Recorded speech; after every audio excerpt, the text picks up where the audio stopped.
ready? Yes, I am. Okay, so pretend you're a fifth grader who feels completely clueless as to what you should be learning in class.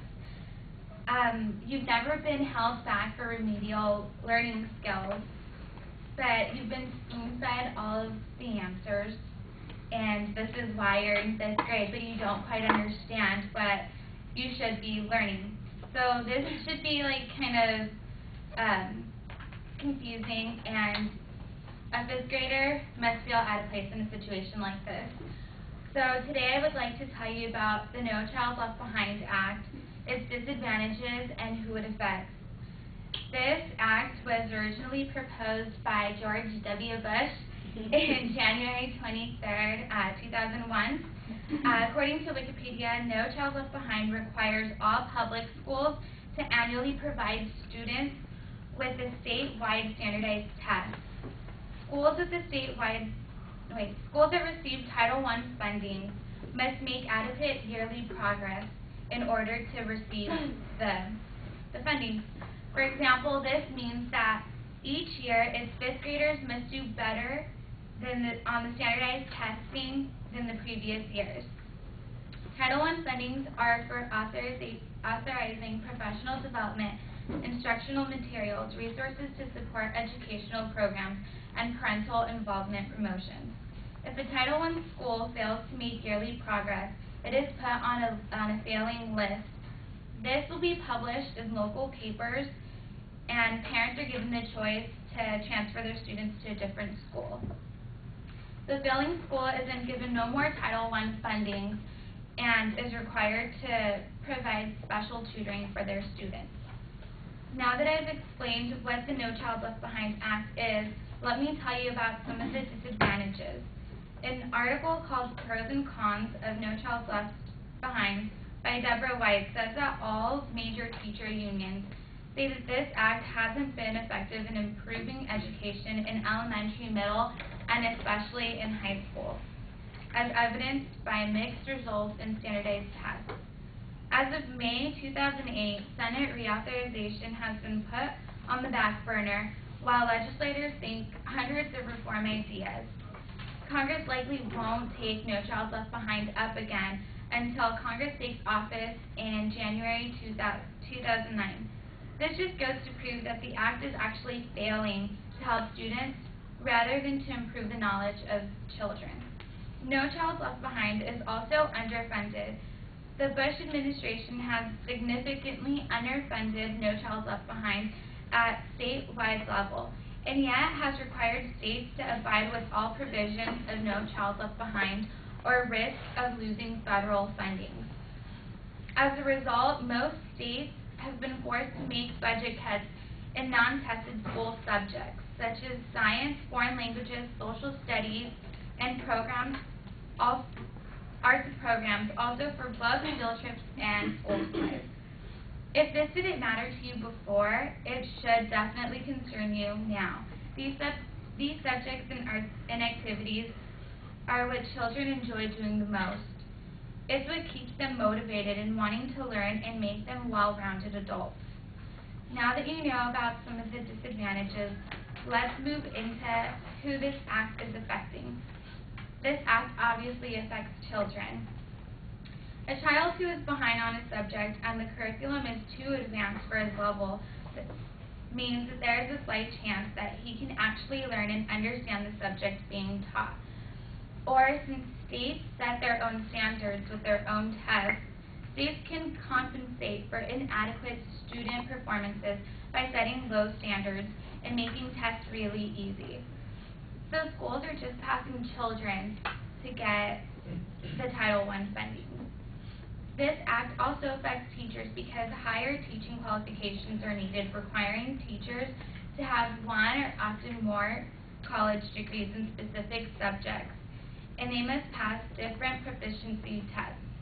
These requirements have caused major problems in obtaining qualified teachers in subjects in areas where school districts already have teacher shortages. Deborah White quotes parents and teachers saying that No Child Left Behind encourages and rewards teaching children to score well on tests rather than teaching with the primary goal of learning. As a result, teachers are pressured to teach a narrow set of test-taking skills and a test-limited range of knowledge.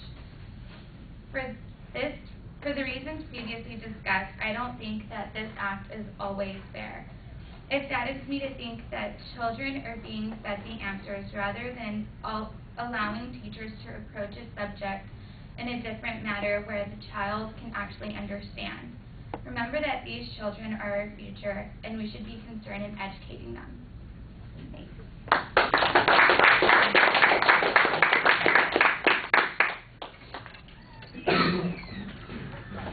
All right, Megan, what did you think? I thought it was good. I thought your opening was okay. I thought that it could maybe be like a little bit more exciting, but I thought it was good. I know that you know your information, so I'd like to see maybe like look up a little bit more because I know like you're confident in what you're speaking about. Your citing was pretty good. You could tell that you like knew your information and you did your research. Your transitions were really good. I knew where you were going throughout, and you really like pinpointed like what we had done, where we were going. I could easily understand what the act was. I really thought that you explained it well. And maybe we could have talked about what another option is to do instead of the after, like how that could be improved. But overall, that was really good. All right.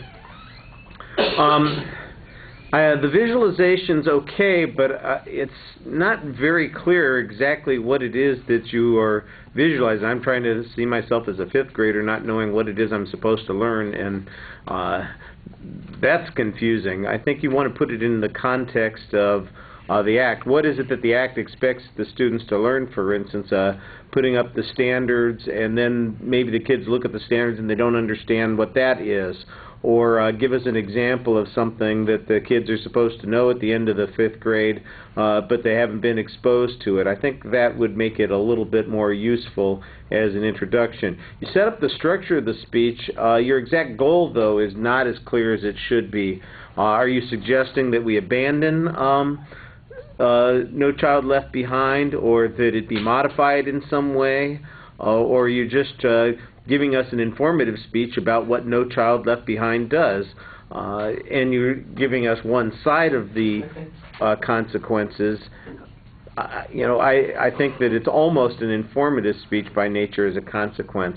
It is very well organized and easy to follow.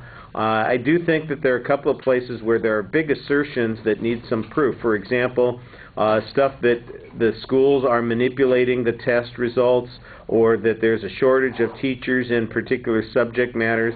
Those things need some proof on them, and there isn't any proof on them. The claim that programs are being cut, the most likely programs being cut would be art programs or science or those kinds of things. I think there needs to be some development on that. At least you had a little bit of information on that point, but I think you need some examples to illustrate it, and if there was any statistical information to show that those programs were in fact being cut, I think that that would be useful as well.